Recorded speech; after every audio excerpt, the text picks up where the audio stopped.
Here's a You question. asked the should, shouldn't Oh, go thingy. ahead. The should, shouldn't thingy. Did you get it? Should you pull the switch? Yes. Should you not pull the switch? No. That is super fucking confusing. Your dumbass phrasing of that is very fucking confusing. But if you don't pull the switch, it's amoral. You're not immoral for pulling the switch. What is should short for? What is should short for? Yeah. I don't know. You should do it. I don't know how to. That's all right. You don't have to answer that. What about should not? Should not. Yeah. If you want to shorten it, for should turn it to shouldn't. Yeah, exactly. So in the case of shouldn't, that means should not. Yes. Right? So if it's not the case that you should do something, you shouldn't do that. Right, and I'm saying that's wrong. So you are not immoral for pulling the switch. So I didn't say anything about you being an immoral person, right? We both. I'm using that. I'm trying to filter out all your should nots bullshit. So instead of saying it in that dumbass phrasing, or if I say you should not you should not should you not no, there's 3 negatives in there. It's a really confusing dumbass phrasing. No, there weren't 3. There were 2. Okay. No, my answer. I'm including my answer there. So if you should not do something, if I say no that you should not do something, that's 3 negatives. You're an idiot. So let's remove the shoulds, and I can just give you the answer. Not pulling the switch is amoral. Okay, but you don't think that should and should not are based on moral and immoral? You think they're actions you should do that are you? They do? Yes, in many contexts, not all contexts. Okay, all right. That's different than what you said earlier, but that's good enough for me. I never said that. Obviously, should and moral are tied in. I literally said in the context of morality, should usually implies moral. I said that like 5 minutes ago. That works for me. That works for me. Okay. Yes. So if you should do, then the actions you should do in that context, you should pull the lever, right? Yes, you said that too. Okay, and that's the moral action is to pull the lever, right? No, it'd be 1 immoral action, 5 moral actions. So then should doesn't mean the same thing as moral. No, in language, people typically use the word should to imply moral. Doesn't necessarily mean it's correct. How about this? Yes, in language, I also usually use those in the same context because it makes sense in conversation. Is there any way I can compel you to use one consistent definition of should and one consistent definition of moral during this conversation? One consistent definition of should. No, it's like saying objective. Each word has multiple different usages. Yeah, but just for the sake of the conversation, can I please just get you to narrow down a definition on this? It's impossible to communicate with you if you're constantly changing your definition, so you can pretend there's not a contradiction. No, I'm trying to mirror my definition to the most commonly used definition, so it's coherent in a conversation, which is what people normally do. This is not hard. No one has problems. Good idea. What's the most commonly used definition of moral? Is it yours? No. Okay, so you should use that one, right? In a conversation, if I was trying to convey morality in the common sense, yes. But since I'm specifically saying mine is different, and I think this one's better, then no, because that would be fucking stupid. Why not call it something different than morality then? Because I think it's what corresponds to the phenomenon that are the things we refer to as moral. That we refer to as moral? It clearly doesn't. If it's not what the average person believes is moral. Everyone refers to moral, which is moral intuition, moral progress. Those things are what we refer to as moral. And then if this phenomenon explains those things, then it is a better usage of the word than a colloquial, because the word moral conveys the phenomenon plus a theory. So to understand what people genuinely think moral means, we have to use a different definition than what they think moral means. This is just ridiculous. No, that's a straw man. So this is a straw man. Silly argument. Stop. So what most people mean by moral is a phenomenon plus a theory. Now I'm saying the phenomenon is correct. The theory is wrong. So the word moral, as applied to the phenomenon, is better described with a different theory. So the same phenomenon, different theory. This is not hard to understand. No one in philosophy has a hard time understanding this. So when you say moral, the phenomenon, right? Not moral the theory, but moral the phenomenon. What do you think that is? Moral intuition, moral progress. The individual examples that we use the word moral to refer to. So the idea is explaining people's intuitions. People's intuitions are specifically. Yeah, that's the phenomenon. You're using the theory to explain it. And moral progress. Then the answer is yes, not no. It's more than that. Okay, so part of it would be the intuitions. Yes, part of it. Okay, yes. Intuitions are based on people's minds, right? Sure. Okay, so then it's not mind independent, and your idea isn't objective. No. So again, the phenomenon, like when I see a color, the color red on your screen, that's a subjective experience. I'm seeing the color red. Now that phenomenon may be explained purely by psychology, like there's no objective color red there, or it could be explained by an objective feature of the world. So obviously the individual example is a subjective experience, but that doesn't mean that the thing itself is subjective. You're a dumbass. So if you just said the phenomenon could be subjective Yes. or it could be Yes. objective. In the case of it Yes. being explained by psychology, you think it would be subjective. Yes. Intuitions or psychology. Yes, but again, the thing they correspond to may be objective. What so is the intuitions? Obviously, yeah. So it's like color. If I see, or use a better example, like a mirage. Like if I'm standing in the desert on a big mountain and I see a mirage of an ocean, the ocean may be there or it may not be there. Now, my subjective experience is clearly a product of my mind. My intuition, my visual senses, all in my mind. But they may or may not correspond to something outside of that. So the intuition or the sense experience is obviously subjective, but we want to know if that is caused by an objective feature of the world. So the phenomenon, the sense experience, is subjective. Yes. Does that mean that the thing itself is subjective? No, it can still actually be there. I agree. The thing could be there, but you said the thing itself, the phenomenon itself, was intuition and moral progress. Yeah, like me seeing an oasis. That's the phenomenon. I see an oasis. That's a subjective phenomenon. Uh-huh. Yes. This would mean that it's a subjective phenomenon, and what we're describing with the theory would be a subjective thing. If we're describing the psychology of seeing mirages, we'd be describing a subjective experience. Right. We're describing the subjective experience, and we're saying my hypothesis is that subjective experience is caused by an actual ocean over there. That's a hypothesis. The hypothesis is not saying that because the subjective experience is subjective, therefore the thing you're experiencing is subjective. No, it's saying that because you have subjective experience, this phenomenon can be explained by an actually existing ocean. So for a guy who seems to claim to believe in like objective morality, it seems like you are completely agnostic on whether morality is actually explained by something objective. Yeah, it's a hypothesis. I never said I could prove it. If I could prove it, I'd have a Nobel Prize. So it's a hypothesis. It seems like you don't even have evidence for it.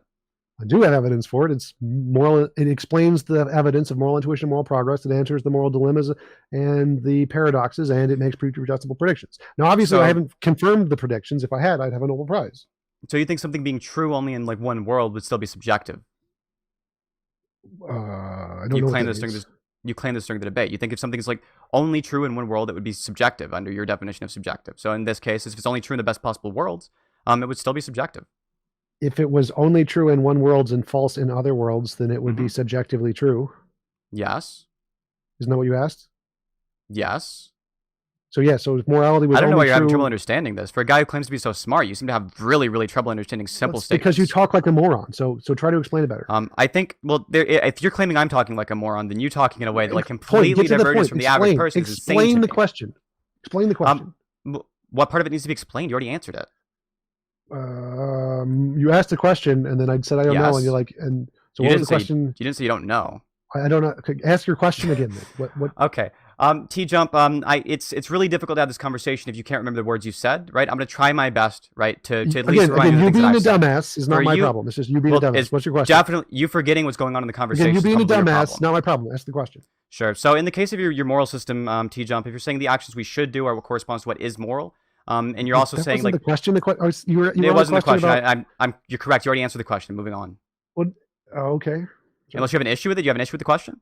I didn't understand what your question was, so I can't be sure if I answered it or not. You were asking something about subjectivity and objectivity. So like something can be objectively true. Like a rock exists in this world, but doesn't exist in this world. The rock is objectively true. Sure, but if they're saying that there's an objectively morality, true, like it exists, objectively real.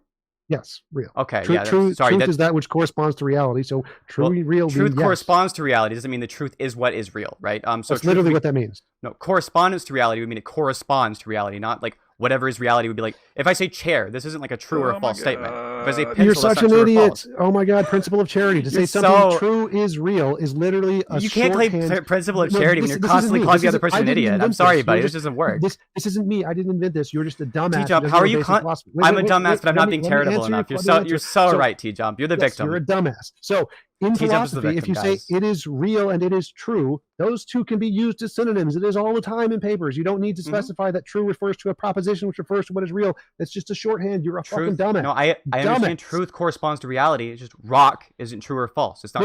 This is why you're a dumbass. So in philosophy, you can say, yes, that thing existing is a true thing. That's fine, because it's a shorthand for saying that the sentence which expresses its existence is true. I have a sneaky suspicion. I have a sneaky suspicion that if I ask you for some evidence of this being the way it's used in philosophy, you'll cite me a Stanford Encyclopedia of Philosophy page that doesn't exist like you did with Omni.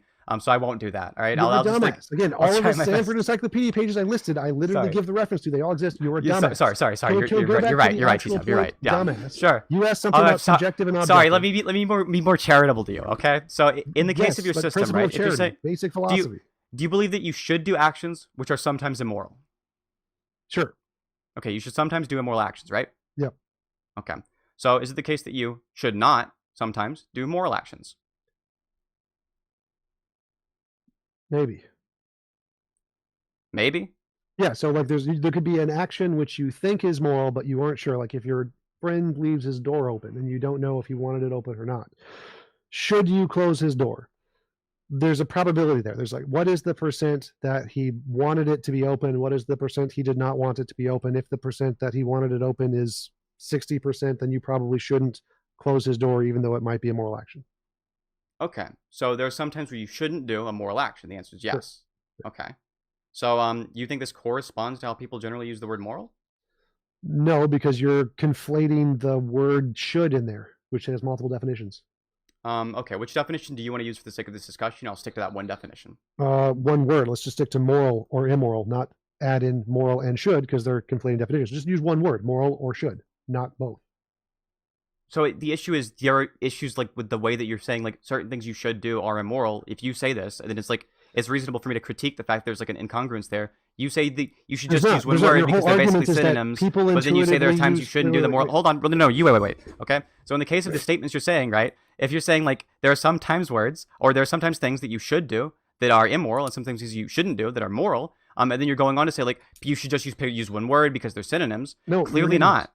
So again, your argument is, and correct me if I'm wrong, it seems that you're saying there is an intuitive difference between the words should and moral as the way random individual people use them. You're wrong.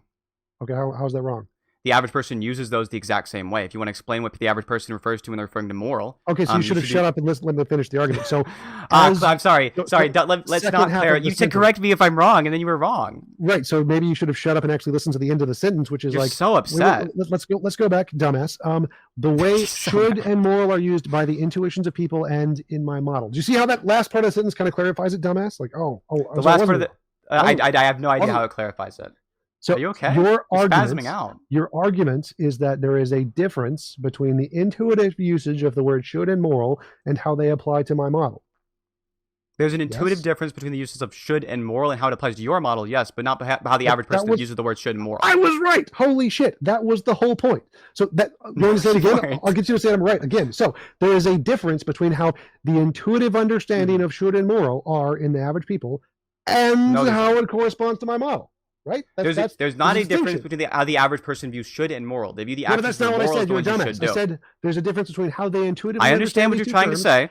I understand what you're struggling to say, TJump. Yes, then you're a dumbass because I was right the entire time. So, you were not right. You said correct me if I was wrong, and then you said something I don't believe. And then you literally said I was right in the next sentence. So let's go back to the argument. No, I didn't. Yes, you literally did. So let's go back to the argument. Go ahead, TJump. You said that. Your argument is that there is a distinction between the intuitive usages as most people use these two words and how they are used in my model. There's an intuitive difference between moral and how you use the word moral. You use the word should in the same way the average person uses the word should. That's literally what I just said, dumbass. So there's an intuitive difference between how people normally use these words. Then I answered your question. You asked me a question. You didn't say something. I was looking for like a yes or a no here. So yes or a no. Okay, now you understand the answer is yes, right? Okay, it's the same thing that you just said. Yes, thank you. Okay. So you did say yes. So are you okay? Time I said you said yes, I was right again. Okay. You're spasming out. Relax. Let's go back on topic. So okay. If the only thing, like, people's intuitions can be wrong, can't they? Intuitions can be wrong about morals? Yes. If what you're describing when you say moral is an intuitive phenomenon, then no. Then you're a dumbass. Composition division fallacy. So can some people be right, some people's intuitions be right, and some people's intuitions be wrong?